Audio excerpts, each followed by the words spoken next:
बनाएंगे ना बाबू, बनाएंगे बनाएंगे।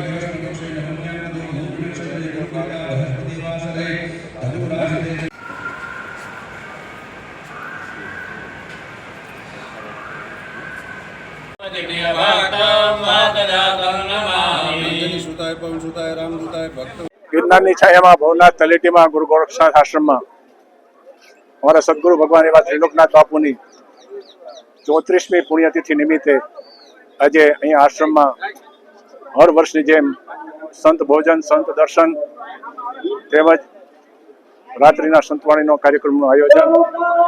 ગિરનારીના આશીર્વાદથી આપણે સૌ તંદુરસ્ત રહી, ફાયલા ફૂલા રહી, સદગુરુ ભગવાનના આશીર્વાદ આપણા સૌના ઉપર રહે એવી સદભાવના સાથે સમાજની સમરસતા માટે, સમાજની પ્રગતિને માટે, સમાજની બંધુત્વની ભાવના માટે આ એક હર વર્ષને માટે કાર્યક્રમ ફક્ત દેખાડા માટે નહીં, પરંતુ વર્તમાન સમયમાં આપણા સૌનો સમયનો કેમ વધુને વધુ સારો ઉપયોગ થાય એવા હેતુથી ગૌ સેવા, દેવ સેવા, બ્રાહ્મણોની સેવા, જન સેવાનું કાર્ય કરતું ગોરક્ષનાથ આશ્રમ આપ સૌને અમારા ગુરુ મહારાજની પુણ્યતિથિ નિમિત્તે આદેશ. જય ગિરનારી, જય સિયારામ.